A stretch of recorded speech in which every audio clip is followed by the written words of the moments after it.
In this video, I'm going to show you how to know your ideal customer better than their family does.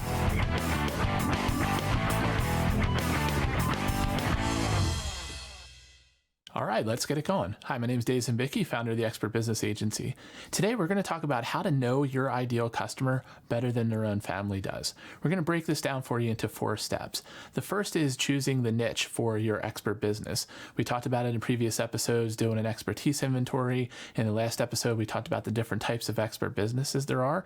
Now we need to merge those two things together. The area of expertise you have, where there's high value and high demand by a market, and then starting to dig into what is that market, what is the niche that you're going to focus your business on. The second step is doing immersion in that niche and doing a lot of research on the submarket that you're in, the particular niche or topic that you're talking about, and then the customers that are within that. What are they looking for? What are their pain points? What are their struggles? What are their aspirations? All those types of things. There's a pretty deep process of research and immersion that we'll talk about, which is going to help zone you in on that ideal customer. Once you've done that, then the outlines of what that customer looks like from a demographic perspective, from a career perspective, from where they are within their life and in the particular market that you're in, you'll start to have an outline of that. And then we want to go even further. We really want to get down to what is your ideal customer. Many markets have a whole range of different customers, especially just starting out with an expert business. You want to be going after your absolutely ideal customer, the ones you want to work with, the ones that want to work with you,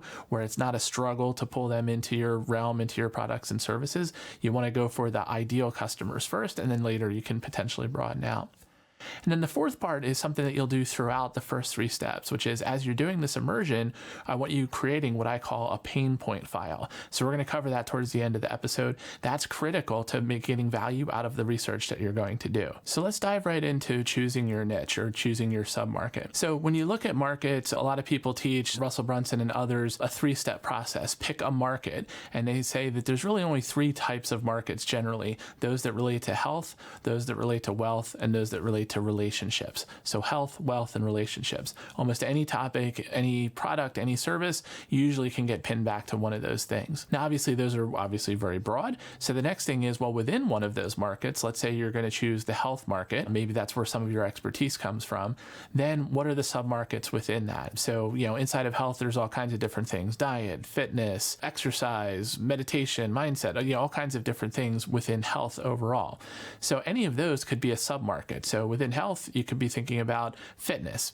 And then within fitness, even that is overly broad. So you want to go probably one level deeper, that 3rd level, the market, then the submarket, and then a niche within that. So obviously within the fitness space, it could be a particular type of exercise. It could be CrossFit, or it could be yoga, or different things like that. So at that point, you've gotten down to a submarket or a niche. And then what you need to do is pick your particular flavor of that. Maybe you're going to be the one that is, CrossFit for endurance athletes, something that gets it really narrow. Another example might be wealth. I mean, obviously the realm that I'm in with the agency is inside of the wealth market. So there, it's just people interested in their finances or, growing their finances and things like that. Within wealth, you could have financial planning. You could have taxes, accounting, all kinds of different things. In my particular space, it goes wealth, then expert businesses or online businesses.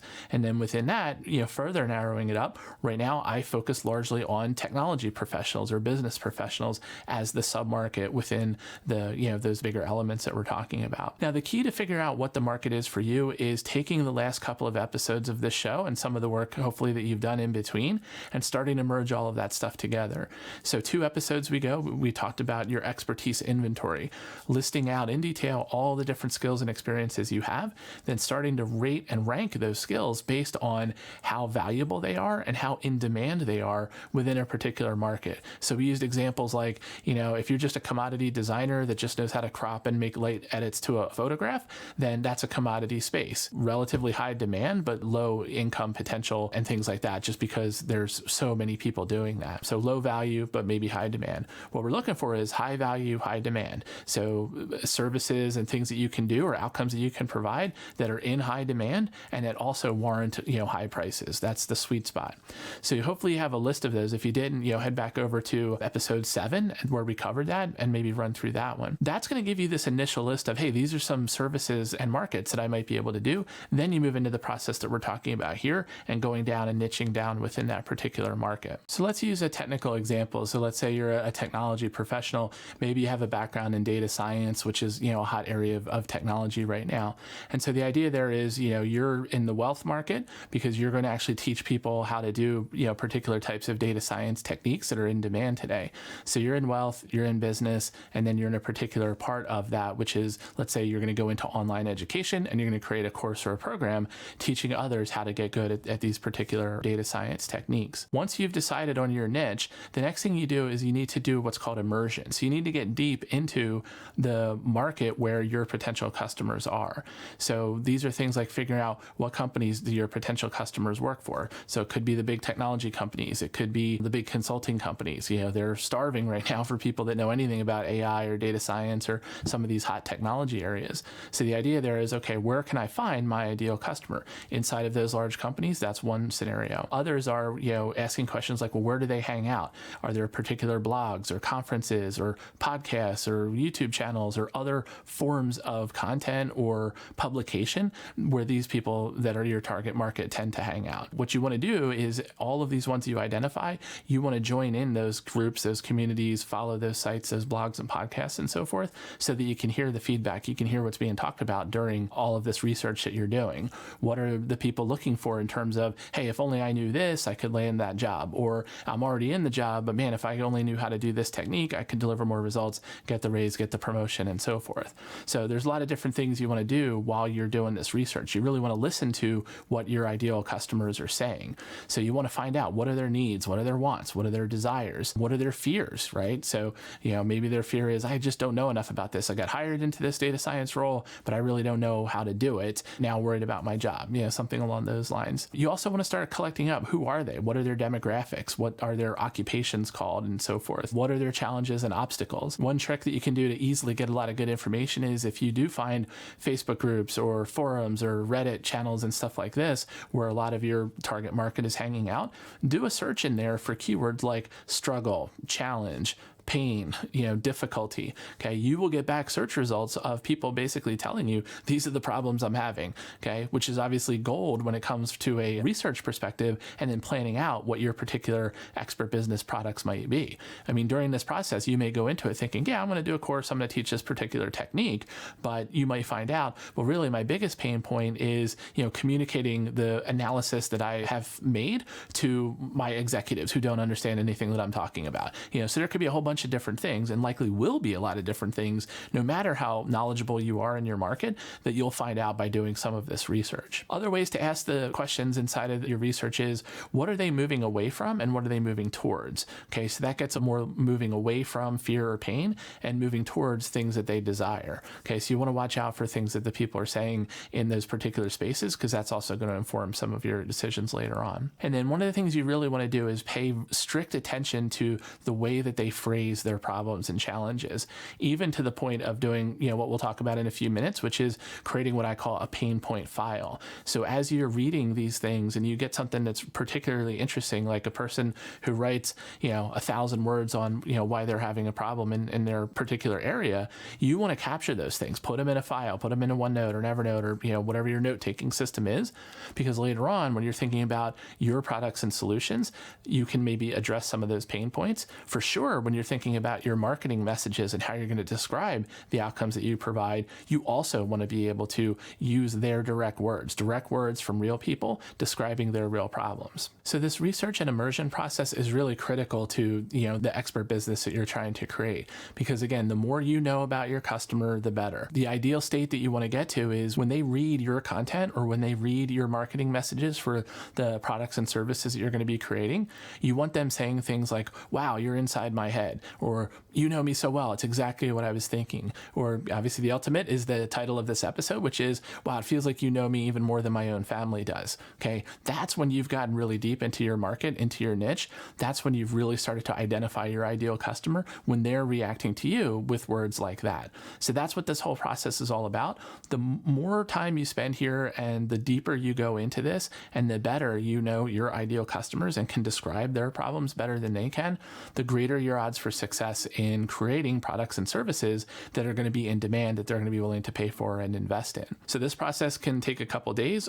It really is something you want to be doing continuously, though. You always want to be attuned to listening to what your target market is saying by participating in all of the locations where they are, where they're hanging out, where they're interacting online, where they are in person by going to conferences and networking events and so on.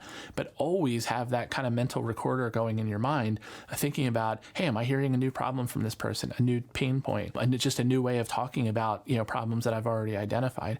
Those are going to be really key to the long-term success of your business. So it's just a habit that you want to get into so that you can start collecting up that information. So we've talked about identifying your niche, and then we did the second step, which is doing the research and immersion inside of your market, inside of the niche that you're going to focus on. The third step is creating your ideal customer avatar. Now, what that is that's typically a one-page basically profile of your ideal customer. Now, a lot of people go so far as saying, I'm going to identify and create a composite customer, even with a name and an image and so forth, and write out a description of that person, where they are, what their challenges are, what their struggles are, and basically use that for the rest of your business. Like, Joe is my ideal customer avatar. And if that helps crystallize the concept in your mind, that's perfectly fine. If you want to say, hey, Joe or Jane or whatever name you want to come up with, they're my avatar, that's perfectly fine. The idea, though, is taking a lot of this raw research and information that you might have collected and really making it personal. Like, turn it into a composite person and say, like in my case, technology is my target market. So,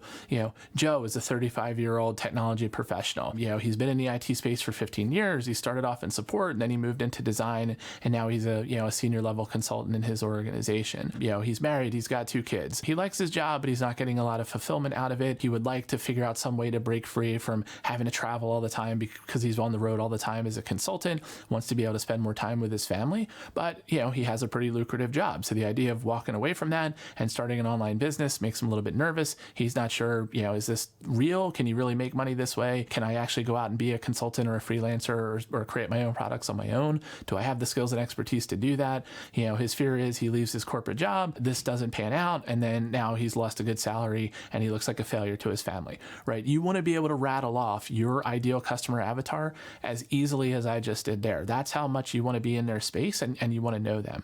Now, if it's your story, that tends to be a little bit easier. So if your research and your immersion proves, hey, there's a big market of people out there just like you that you can identify with, great. After a lot of years of back and forth, that's what I have finally kind of converged on, is I am going after a market that has largely the same background as myself. And so it's very easy for me to go through the needs, the pain points, the experiences, because they're shared. I've had a lot of those, and that's the type of people I'm trying to look for. If your market's different than your background, perfectly fine, but that just means you need to go deeper into that immersion process until you're very comfortable with that. So again, the output is you want to have a one-pager that has demographic information, has the pains, challenges, and struggles, has the aspirations, captures things like, well, what do they want a day in their life to look like? How is it now? How will it be in the future? Or how do they want it to be in the future? Okay, so you want to show their current state and whether they're having challenges or struggles or pain or just not fulfilled. And then you also want to look at, well, what are they imagining they want their life to be like? Okay, so again, try and get that down to one page. If you go over to the show notes for this episode, I'll throw a couple of templates up there. So if you go to expertbusiness.com/BYEB9 for Build Your Expert Business, BYEB9, that's where you're going to find the episode show notes. And I'll have a couple of examples in there that you can download of what an ideal customer avatar worksheet looks like. And the final step is creating what I call your pain point file. So what that is like I said, notes, a notebook, or OneNote or Evernote, and however you want to capture notes, where as you're doing all this research and on an ongoing basis, you want to be copying and pasting verbatim quotes from your potential target market. So again, if you do searches like for what they're struggling with or what their pain points are, or any of those things, you're going to get a lot of information back. I mean, I have a file with hundreds of different quotes from people in the space that I'm targeting with what their challenges are. I mean, a couple of the ones that I just rattled off are key. It's like, I'm on the road all the time. I don't get to see my family. They don't know who I am. Tired of sitting in airports for, 8 hours a week and stuff like that. There's millions of those types of things once you start doing this research that you want to capture and then start to categorize. And again, the reasoning isn't necessarily like take advantage of those things. It's to actually provide solutions for that. One of the entire reasons I've started the Expert Business Agency is I want to help people that are in that scenario that I described choose a different path, open up a door for them to creating an expert business, creating, that lifestyle and financial independence and so forth that so many people want. So in this research, you're going to probably find problems that you're able to solve. That's one of the big reasons for doing this. And of course, once you have things in their words, then you're able to write the counterpoint to that and say, well, here's how my solution solves this particular struggle or challenge. That's, again, the way that you're going to get in their heads and do it in a completely ethical way. I mean, you are trying to solve their biggest problems that they're going online searching for answers for, and you are going to be able to show up with a solution because you've done that research, you created the right offering, and you basically are positioning it in the right way with them. So to recap, the way to know your ideal customers better than their own family knows them is to go through 4 steps. And that's really getting focused and clear on what your target niche is within your market and your submarket. Again, you're going to be somewhere in health, wealth, or relationships. Double click into that and then triple click down to get into a narrow niche that really matches your expertise and where there is high demand and high value services and solutions that you're able to provide. The second step is research and immersion around and inside of your target market and looking for your ideal customer. The third step was then taking that information and creating a one-page ideal customer avatar to put a name, put a face, put a composite profile together of the exact type of person that you're going to be looking for to buy your products and services. And then the fourth step was creating that pain point file. While you're doing all of that research, start building up a notebook, a database that has all of those pain points, struggles, and challenges that you're seeing in that market, which is going to both inform your products and solutions, as well as the marketing and the messaging that you're going to utilize once you're ready to go to market with the solutions that you're going to create inside of your expert business. So I hope you got some value out of that. We go into a lot more detail on this inside of my program. So like inside the expert business blueprint, and obviously, if somebody comes into the agency model, we spend, an entire week on this particular part of the process. So there is a lot more to it. This was just a taste of what you need to do there. It'll get you started. It'll get you thinking about these things. And then if you move forward, there's only dividends to be gained by doing more and more of this research and getting deeper and deeper into your target market. So I want to thank you for tuning into this episode. If you got some value out of it, be sure and hit the like button, and then make sure you subscribe to our channel and go ahead and hit that little bell icon so you get notifications for any time we upload a new video or go live or put any other content here on YouTube. So thanks for joining us today, and we look forward to seeing you in the next one.